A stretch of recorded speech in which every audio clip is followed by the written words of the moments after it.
அதிமுக பொதுச் செயலாளரும் தமிழ்நாடு எதிர்க்கட்சித் தலைவருமான எடப்பாடி பழனிசாமி நேற்று முன்தினம் டெல்லியில பாஜக மூத்த தலைவர் அமித்ஷாவை சந்தித்து பேசினார். அதிமுகவின் அதிருப்தி தலைவர்களை சந்தித்து பேச வேண்டாம் என அமித்ஷாவிடம் எடப்பாடி கேட்டுக் கொண்டதாக சொல்லப்படுகிறது. இந்த நிலையில அடுத்த கட்ட நடவடிக்கை குறித்து ஓபிஎஸ், டிடிவி தினகரன் செங்கோட்டையனுடன் நேரில் சந்தித்து ஆலோசனை நடத்துவார்கள் என கூறப்படுகிறது. அதிமுக அமைதியாக இருந்து பல ஆண்டுகள் ஆகிவிட்டன. 2016 ஜெயலலிதா இருந்தவரை அதிமுகவில் சிறு சிறு சலசலப்புகள் கூட இல்லாது. ஏதோ ஒரு நிர்வாகி தவறு செய்துவிட்டால் அவர் எந்த பதவியில் இருந்தாலும் கன நேரத்தில் தூக்கி எறிந்து விடுவார் ஜெயலலிதா. ஆனால் அவருக்கு ஆதரவாளர்கள் என்ற பெயரில் அடுத்த நாள் ஒருவர் கூட வாய் திறக்க மாட்டார்கள். எவ்வளவு பலம் பொருந்திய மாவட்ட செயலாளராக அல்லது அமைச்சராக இருந்தாலும் கூட ஜெயலலிதா உத்தரவிட்டால் உத்தரவிட்டதுதான். அதற்கு பிறகு மறுபேச்சே கிடையாது. ஆனால் அவருடைய மறைவுக்கு பிறகு அதிமுகவில் தினம் தினம் பிரச்சனைகள் தான்.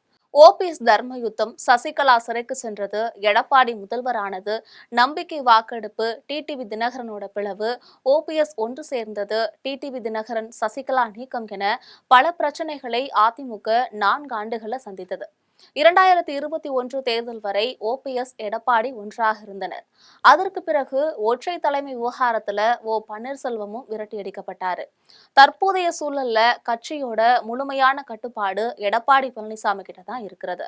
அதே நேரத்துல அவர் மீது பல சீனியர்கள் அதிருப்தியில இருப்பது தெரிய வந்திருக்கிறது. அதன் வெளிப்பாடாகத்தான் கட்சியிலிருந்து பிரிந்து சென்றவர்களை ஒன்று சேர்க்க வேண்டும் என எடப்பாடி பழனிசாமிக்கு எதிராக போர்க்கொடி தூக்கினார் அதிமுக முன்னாள் அமைச்சரும் கட்சியோட மிக மூத்தவர்கள்ல ஒருவருமான செங்கோட்டையன். இதற்கிடையே செங்கோட்டையன் கடந்த சில தினங்களுக்கு முன்பு டெல்லி பயணம் மேற்கொண்டாரு. இந்த நிலையில நேற்று முன்தினம் திடீரென டெல்லி புறப்பட்டு சென்றாரு.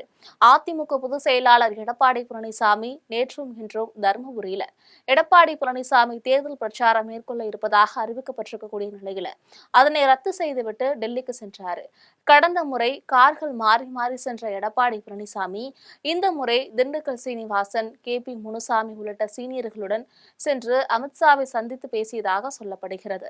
பிறகு நிர்வாகிகளை அனுப்பிவிட்டு அமித்ஷாவுடன் மட்டும் சுமார் 30 நிமிடங்கள் தனியாக ஆலோசனை நடத்தியதாகவும் சொல்லப்படுகிறது. இந்த ஆலோசனையில அதிமுக பாஜக கூட்டணியோட நிலை, புதிய கட்சிகளை கூட்டணிக்கு அழைத்து வருவது, தமிழக அரசியல் சூழல், திமுகவின் செயல்பாடுகள், புதிய சவாலான விஜயின் கட்சியை உள்ளிட்டவை குறித்து ஆலோசித்ததாக சொல்லப்படுகிறது. எல்லாவற்றிற்கும் மேலாக அதிமுகவில் அதிருப்தியில் இருக்கக்கூடிய தலைவர்களை அமித்ஷா சந்திக்க வேண்டாம் என எடப்பாடி பழனிசாமி கேட்டுக்கொண்டதாகவும் சொல்லப்படுகிறது. மேலும் ஓபிஎஸ், டிடிவி தினகரன், சசிகலா ஆகியோரை கூட்டணிக்குள்ள கொண்டுவர அழுத்தம் கொடுக்க வேண்டாம் என அமித்ஷாவிடம் எடப்பாடி பழனிசாமி சற்று ஆழமாகவே எடுத்து சொன்னார் என்கின்றனர் அதிமுகவினர். இந்த நிலையில அமித்ஷாவும் சில அறிவுறுத்தல்களை எடப்பாடி பழனிசாமிக்கு வழங்கியதாக சொல்லப்படுகிறது. அதாவது கட்சியில ஓபிஎஸ், டிடிவி தினகரன் ஆகியோரை சேர்க்கவில்லை என்றாலும் கூட்டணியில சேர்க்க வேண்டும் என கூறியதாக சொல்லப்படுகிறது. அப்படி செய்தால்தான் 2026 தேர்தலில் வெற்றி பெற்று திமுகவை ஆட்சியிலிருந்து அகற்ற முடியும் என அமித்ஷா அறிவுறுத்தினாராம். இது ஒரு புறம் இருக்க, எடப்பாடி பழனிசாமியின் டெல்லி பயணத்தை சற்று உற்று கவனித்து வருகிறது டிடிவி, ஓபிஎஸ் தரப்பு. ஏற்கனவே செங்கோட்டையன் தன்னுடைய ஆதரவாளர்களோட ஆலோசனை நடத்தி வரக்கூடிய நிலையில டிடிவி தினகரன் தன்னுடைய ஆதரவாளர்களோட பேசியிருக்கிறாரு.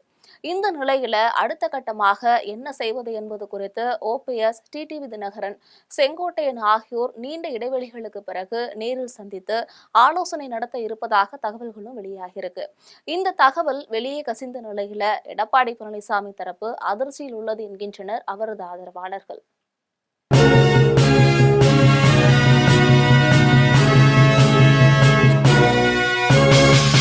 உடனுக்குடன் அப்டேட் தெரிந்து கொள்ள ஜெம் டிவி தமிழ் ஆப்பை இன்ஸ்டால் செய்யவும்.